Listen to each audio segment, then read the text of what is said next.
참부모님 말씀. 나에게는 어머니, 아버지의 생명줄이 연결되어 있고 사랑의 줄이 연결되어 있고 그리고 그 이상의 줄이 연결되어 있는데 이 줄은 누구도 끊을 수 없습니다. 하나님도 못 끊고 우주도 끊을 수 없습니다. 오히려 우주의 모든 힘이 그것을 옹호하려고 하는 것입니다. 내가 어디 가든지 어머니, 아버지가 따라오게 됩니다. 저 영계까지도 어머니, 아버지는 언제나 함께하려고 하는 것입니다. 그렇기 때문에 어머니, 아버지가 동행하는 것을 싫어하는 것은 가장 큰 죄입니다. 이 우주를 파탈시키는 파괴의 힘입니다. 부모를 모시고 가는 것을 싫어하는 것은 벌써 그 사람이 원칙에서 벗어나 타락해 간다는 것을 말합니다. 그러므로 부모를 자기 몸같이 생각하고 사랑하고 부모에게 효도하는 것이 인간에게 최고로 가치 있는 일입니다. 화목한 가정에 복이 온다라는 말도 다 그래서 하는 것입니다. 어떤 사람을 효자라고 말합니까? 부모가 나를 위해서 하던 것과 마찬가지로 자식이 부모 앞에 할 수 있으면 그 자식은 효자라고 할 수 있습니다. 그것은 하늘과도 통합니다. 부모는 정성 들여가며 키웠는데도 불구하고 그 자식은 아랑곳하지 않는다고 한다면 그 집안은 망하는 것입니다. 주고받는 이치에 의해서 상대적 기준이 조성되어야만 돌아오는 것이요. 또 그렇게 되어야만 비로소 하나님이 그 자리에 임재하실 수 있는 자식은 어떠한 자식이냐. 부모의 사랑 앞에서 진 빚은 자기 스스로 갚아야 합니다.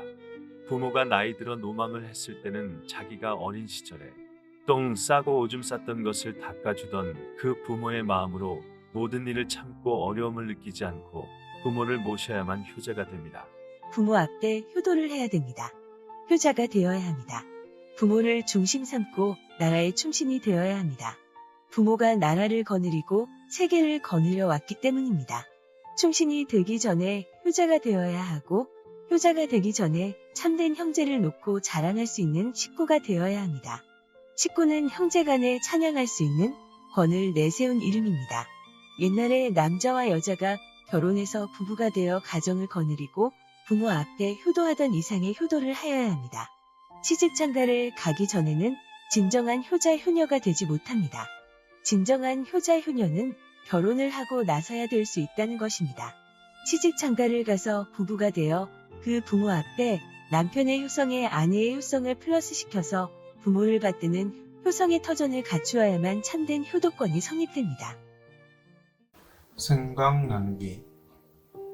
중국의 한나라 한유는 늙으신 어머니에게 매를 맞다가 울음을 터뜨렸다고 합니다. 어머니가 연유를 물으니 어머님이 젊으셨을 때 때리는 매는 아주 아프더니 오늘 맞는 매는 조금도 아프지 않습니다. 이것은 어머님의 연세가 높아져서 기력이 세진해지신 것 때문이 아니겠습니까? 라고 대답했다고 합니다. 그러고는 고생하신 어머니를 위해 하루 동안 음식을 먹지 않고 겸허한 마음으로 어머니의 노고를 생각했다는 것입니다. 옛날에 어느 시골에 효자로 소문난 사람이 있었습니다. 나라에서는 그 효자를 표창하기 위해 관원을 보내 확인하도록 했습니다. 나그네 차림으로 나타난 관원은 소문이 사실인지를 알아보려고 그 집 늙은 어머니를 만나서 정탐하기 시작했습니다. 그런데 산에 나무하러 갔다가 아들을 기다리는 동안 노무한테 얘기를 시켜봐도 아들이 어떻게 효도를 해왔는지 아무런 사례도 찾지 못했습니다. 아들이 산에서 내려오자마자 어머니는 아들을 마루의 끝에 앉혀놓고 따뜻한 대한물에 발을 담그게 하고 씻어주고 닦아주고 야단이었습니다. 그러면 아들 녀석은 사행할 줄도 모르고 그저 갓난애처럼 온갖 시중을 다 받고 밥상에서는 노모가 밥숟갈을 떠주면 그것마저 널름널름 받아먹는 것이었습니다.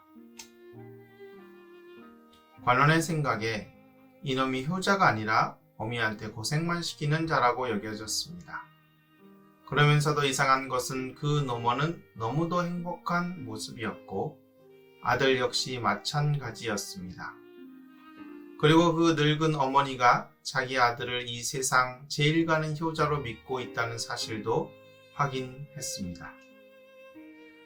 이 예화에서는 부모님을 위한 효도의 다른 방식을 말해주고 있습니다.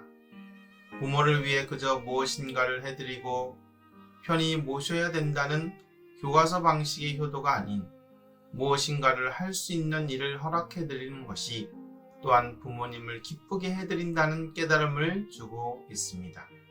그리고 부모님이 기력이 떨어져 애석해하는 마음도 우리가 본받을 만합니다. 부모의 사랑은 자신을 초월하여 자녀를 보살피고 헌신하는 가장 크고 위대한 사랑입니다.